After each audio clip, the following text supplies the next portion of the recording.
अर्थी को कंधा देने वाले के साथ क्या होता है? भक्तों, अक्सर आपने देखा होगा कि जब किसी आदमी की मौत होती है तो उसके घर वाले, रिश्तेदार, मोहल्ले वाले सब लोग मिलकर उसकी अर्थी को 4 कंधों पर उठाते हैं। ये सब हम रोज देखते हैं, पर इसके पीछे क्या रहस्य है ये बहुत कम लोग जानते हैं। लोग समझते हैं कि बस रस्म है, परंपरा है, लेकिन असलियत इससे कहीं ज्यादा गहरी और चौंकाने वाली है। आज जो बात आप पढ़ने जा रहे हैं वो शायद आपने पहले कभी नहीं सुनी होगी। ये बात सुनकर आपके रोंगटे खड़े हो जाएंगे और आप सोचने पर मजबूर हो जाओगे कि क्या सच में ऐसा भी होता है। द्वारका नगरी की रात बिल्कुल शांत थी। समुद्र की लहरें धीरे धीरे किनारे से टकरा रही थी। ऊपर चांद की सफेद रोशनी पानी पर ऐसे चमक रही थी जैसे हजारों चांदी के दीपक एक साथ तैर रहे हो। उसी पवित्र माहौल में भगवान श्री कृष्ण कमल की तरह शांत, गंभीर और तेजस्वी बैठे थे। तभी आकाश में अचानक एक हल्की सी ध्वनि गूंजी, जैसे कोई विशाल पंख हवा को चीर रहे हों। कुछ ही क्षण में गरुड़ देव उतर कर आए और प्रभु के चरणों में सिर झुकाकर प्रणाम किया। कुछ देर तक दोनों के बीच अद्भुत मौन छाया रहा। फिर गरुड़ धीरे धीरे बोले, प्रभु, मेरे मन में एक सवाल कई समय से घूम रहा है। यह सवाल मृत्यु, आत्मा और अंतिम यात्रा से जुड़ा हुआ है। आज कृपा करके इस रहस्य को खोल दीजिए।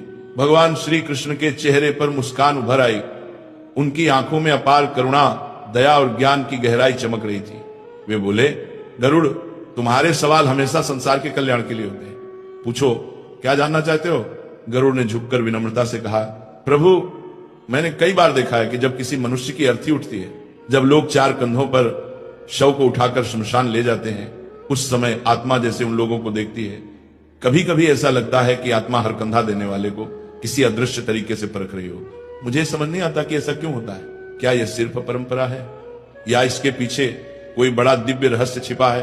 भगवान श्री कृष्ण ने हल्का सा दीर्घ श्वास लिया, मानो पूरा ब्रह्मांड उनकी सांसों के साथ चल रहा हो।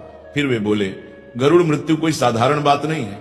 यह वह दरवाजा है जहां से इंसान एक जीवन पूरा करके अगले सफर में प्रवेश करता है। जब अर्थी उठती है तो सिर्फ एक शरीर नहीं उठाया जाता, उस इंसान का पूरा जीवन उठाया जाता है। उसके अच्छे कर्म, बुरे कर्म, उसके अधूरे सपने, दुख दर्द, खुशियां, सब कुछ। फिर उन्होंने कहा, जब शरीर को घर से बाहर ले जाया जाता है तब आत्मा तुरंत नहीं जाती। वह कुछ समय तक वहीं रहती है, अपने पुराने शरीर को देखती है, अपने परिवार को देखती है और सबसे महत्वपूर्ण, वह उन लोगों को देखती है जो उसे कंधा देते हैं। आत्मा समझती है कि कौन सच्चे मन से आया, कौन फर्ज निभाकर आया और कौन सिर्फ दिखावा करने आया। इसलिए आत्मा कंधा देने वालों को देखती भी है और परखती भी है।